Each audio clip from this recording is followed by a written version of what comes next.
Hey guys, and welcome to another episode of the Unbreakable podcast show.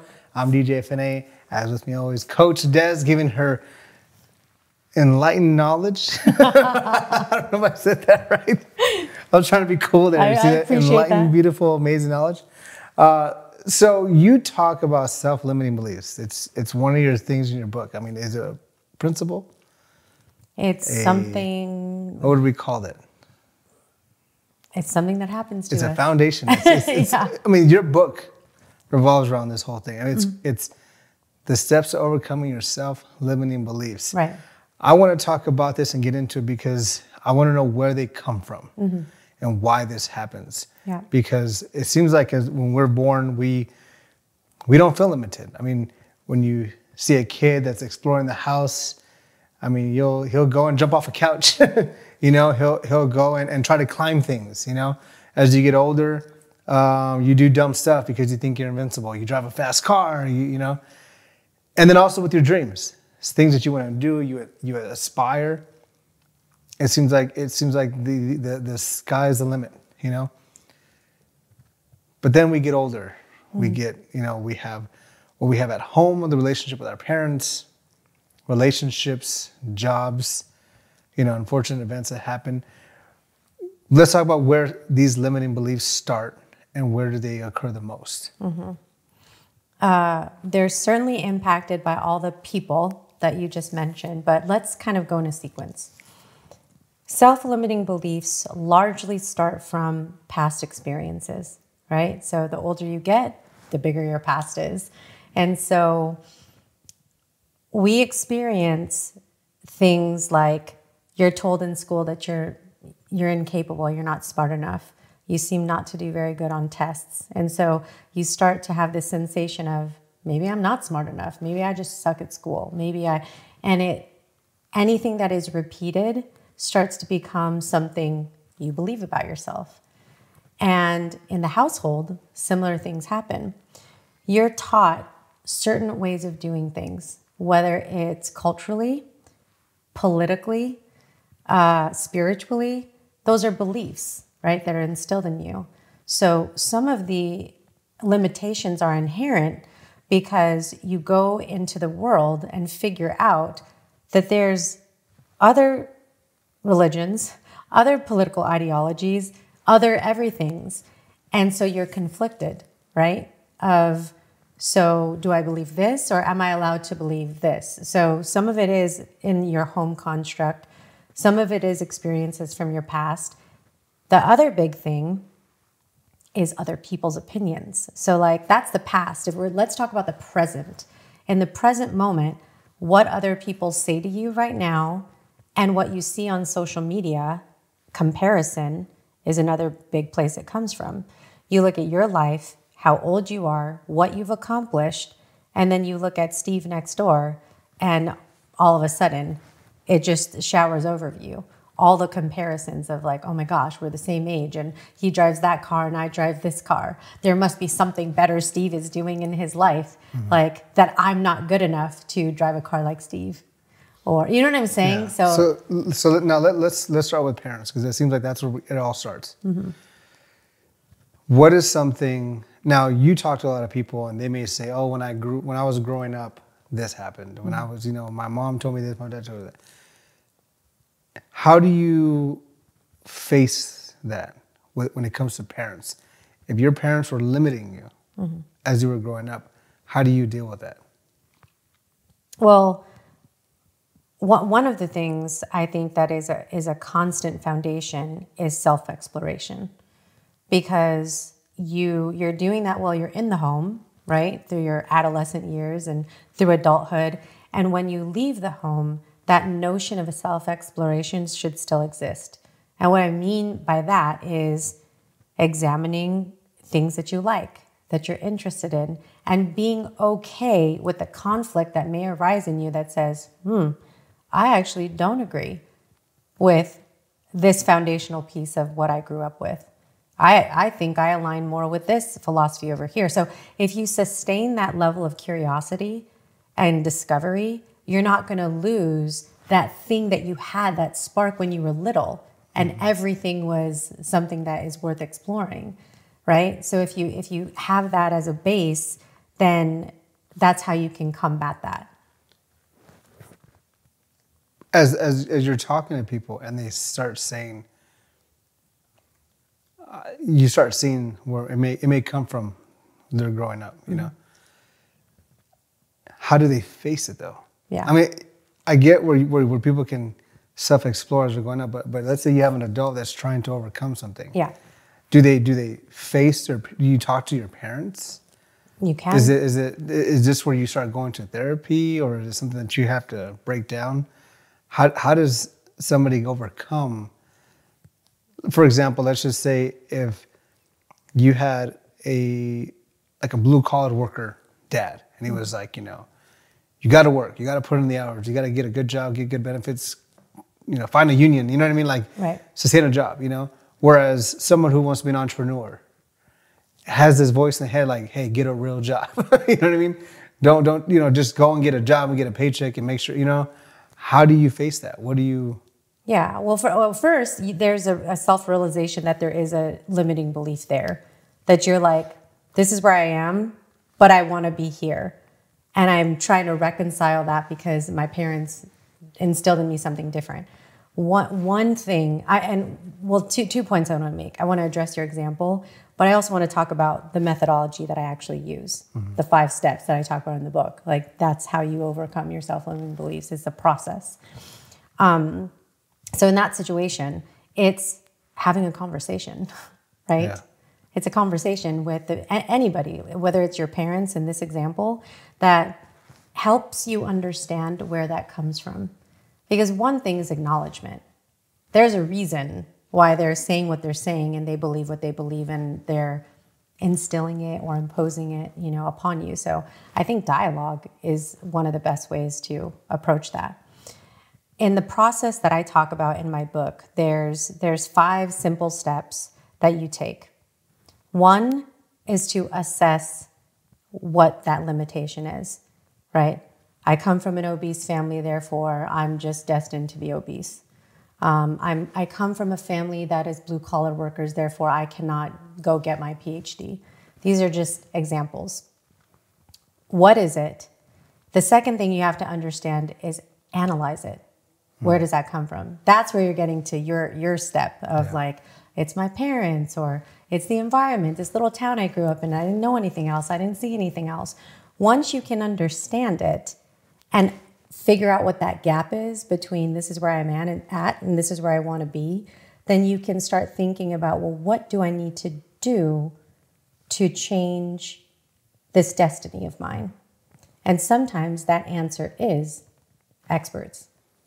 People. Now, as parents, how do you try not to impose limiting beliefs on your kids? Is there something that on the opposite side, as parents, what should they look out for? Yeah, I think this is a little bit of a tricky thing, but I think parents have the best interest in mind, you know, for their kids. So it's natural to say like, we're Christian, so like this is why we do things this way, right? So as you're teaching concepts and things to your children, it's important to continue to ask them questions. What do you think of this? What does this mean to you? How does this make you feel?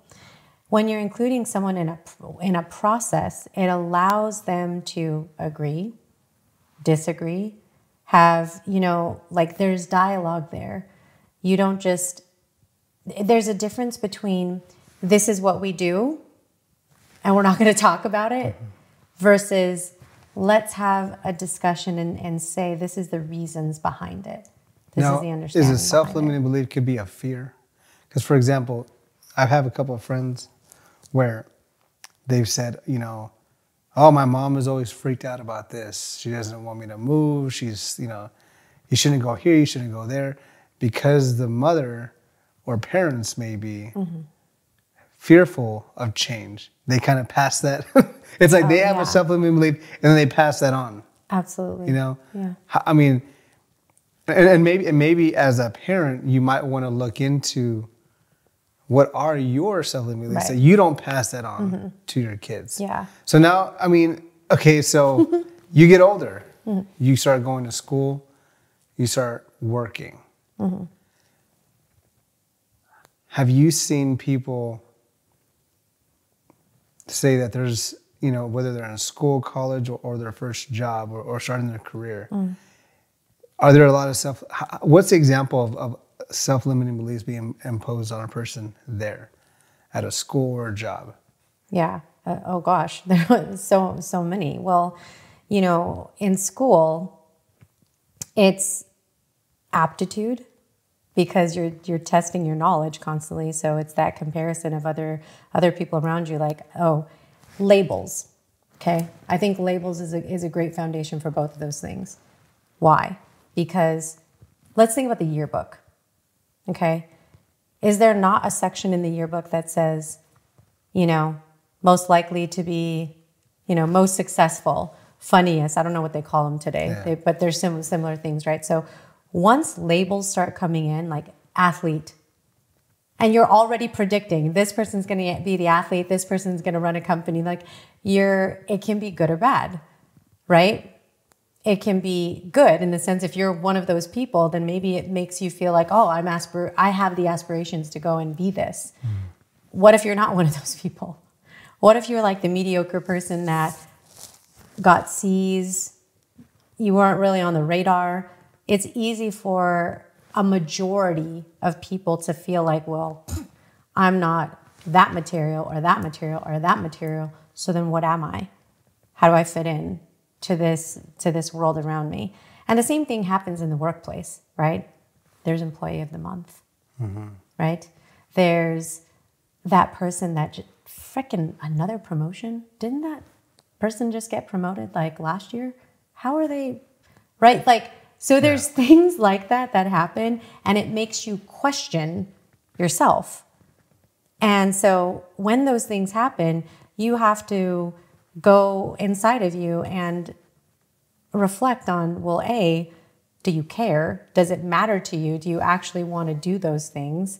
Like be the president or run the company?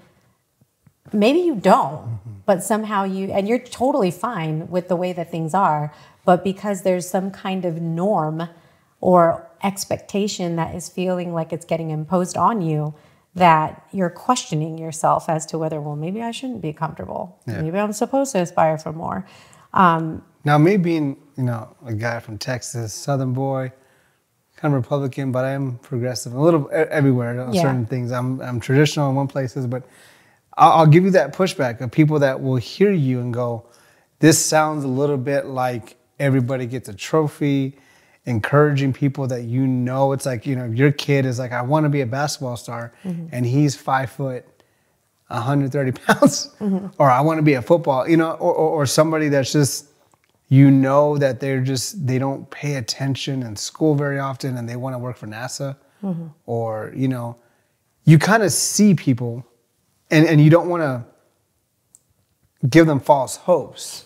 Yeah. So where does that kind of go? Because then people will listen to that and kind of say, well, oh, you know, if they don't have employee of the month, it's one of those things that, well, we got to take back employee of the month because it's making people feel bad.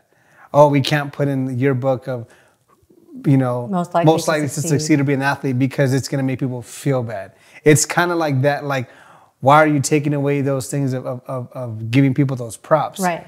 Because you're making these other kids feel bad. Well, bad. For me, you know, like my point, everybody gets a fucking trophy. Yeah, no, but my point is don't take away those things. Yeah. I think it's fine to have rewards and to have levels and to have all of that because it pushes people to strive for more. My philosophy is that for all those people who are complaining about those things is to, what do you need to do to not let those things get to you? That's what it's about. So for anybody who's going to challenge the, oh, let's take it away, or, oh, now we have to go all the way in the other direction. No, that's not what I'm saying. Do you feel that the people you may help or seeking or may have these self-limiting beliefs are those people that are on the bottom tier of, like, let's say the school, the people that were not as like the athletes or the popular kids? Or do you think it doesn't matter? No. It's agnostic. It is not affiliated with one particular person. This applies to 100% of human beings. Doesn't matter if you're rich or poor. Doesn't matter if you're black or white. You know, your socioeconomic status, it makes no difference, because you will have a self-limiting belief if you are a human being. Period. I guarantee at some point, Jeff Bezos, Mark Zuckerberg, Elon Musk had them. The way that they face them has likely gotten them to where they are, but it doesn't mean that it doesn't exist today. There may be things that we don't know about them, you know. It doesn't mean they don't feel limited, even though maybe from a business standpoint, they are not limited. Because limitations are not just... Well, because you look at Jeff Bezos, you're talking about a successful guy, failed marriage. Right. So it takes away from something. That's what I mean. So like, you can feel on top of the world in one area. So to your, you know, like point, when you were talking earlier, I was, you know, thinking about these different examples. It can be great in one arena of your life and a fucking hot mess somewhere else. You know, you can feel limitless when it comes to business, making money, but you cannot keep a healthy relationship to save your life. So there's those people where it's like, well, I'm good at this, but apparently I'm not lovable. That's a self-limiting belief, because your perpetuation of a pattern or an outcome is dictating to you something that keeps happening in your life. And so the question becomes, if that thing bothers you, if you no longer want that outcome to exist, what do you need to do to eliminate that limitation so you can get past it? And so, but I do want to address something that you said. Like, what we don't want to do is try to say like, oh, if somebody wants to be a rocket scientist, you can do it if you don't have the aptitude, capability, like you legitimately have failed the test 18 times. And there are just certain things, like this isn't a profession or a So do you kind of call that, like, what do you call that then if you're someone who is just not passing the test and you're like, dude, maybe like, you know, the Harvard Law School is not for you. Right. Then is that, are you imposing a self-limiting belief on somebody? Is that still called that? No, I mean... Or that's just being maybe realistic? Yeah, I mean, at that point, there's skill, there's will, and there's a hill. You have to have the skill, the aptitude, the capabilities to do something, the desire to do it, and the ability to understand what barriers there are to figure out if you can, you know, eliminate them. If you do not have the physical abilities to make the NFL, at some point, you're going to not be able to try out anymore. And you're going to quickly understand that you are not built for that. That's not a self-limiting belief. That's just a capability that you can't reach. You know what I mean? So it can feel hard to distinguish between those two things, but there are things that are possible. Being able to be in a healthy relationship is possible. Being able to work on something physically, like your weight, whether you feel like you're too skinny or too fat or unhealthy, that's possible. There's, you know, self-limiting beliefs are often tied to the possible that you say is impossible, you know. So now we go into relationships. When people are either in a marriage or just dating, what kind of examples of self-limiting beliefs do they put on each other? Oh, gosh. I mean, because you're talking about, like, you know, people understand parents when you're growing up, maybe your parents are scared of something and they pose on you. Work, school, we talk about that. But now you go into relationships. How can you tell that maybe somebody's doing that? I mean, like, and the example that I can think of is, for example, if you have somebody who's very ambitious and someone who's not, whereas someone wants to, like, it's like they want more. It's like, oh, I got this promotion. I can't wait for the next promotion. Whereas the other side may be do we have enough money? Do you really need to keep going? You know what I mean? Yeah. Is that an example of maybe posing of maybe telling somebody, hey, enough, you don't, like maybe you should cut back or maybe you shouldn't do that? I think that's just a conflict. That's just a conflict of preference, like the way that you're describing it. I think a self-limiting belief would be. Now I know it says self. Yeah. Right. So it's not like it's not like a limitation. Well, what that means when it's self, it means that it's a limitation that you're placing on yourself that might not exist. Yeah. It's just you doing it. Like you might have the aptitude to do certain things, but there is something that's blocking you from fully seeing if that is a possibility. Like you wouldn't even make it to the practice to try out for the NFL because you don't, you're not even getting the courage. But are self-limiting beliefs just kind of, they happen because of your environment, the people around you? Yes. Okay. Yes. And so because my thing is, as people who are watching this, it's like I want to make sure that because we're talking about self-limiting beliefs, but then we're talking about other people influencing. Yeah. So I don't want to confuse that. You know what I mean? Yeah. No. But the thing about it is, there could be two people right here. Okay, person A and person B, and you're person C. You could tell both of these people something about themselves, like you're a fucking idiot, whatever. Person A might take your word for it and be like, oh my gosh, he's right. I'm just not going to try.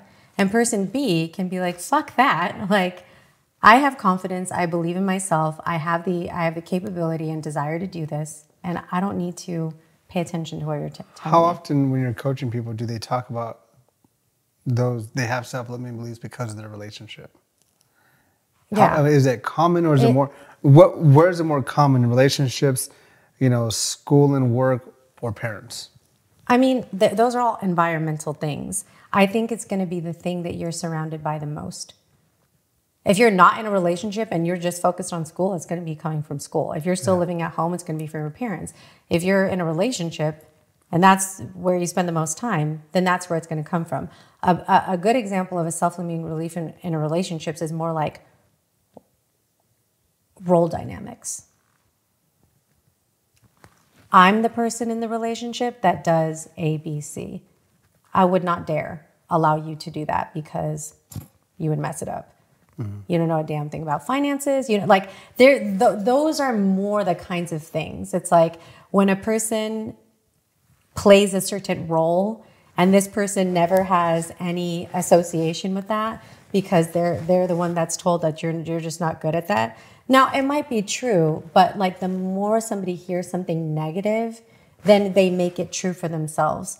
Which, like, if your person was sick in the hospital, your spouse, and all of a sudden now you were left with the bills, you probably can do it. But if somebody told you that you suck and you can't do it, you don't know how to use QuickBooks or Excel or doing any of that kind of stuff, then you might be like, oh, yeah, I don't know. Yeah.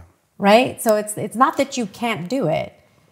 It's you may not have even tried to see if you can, but you've been told so much and haven't even been given the opportunity that is now a belief that you have gravitated and latched onto. Now, if people are trying to analyze what their self-limiting beliefs are, is it something that they just do when they're trying to achieve something? Or would you recommend just in general people kind of find that out?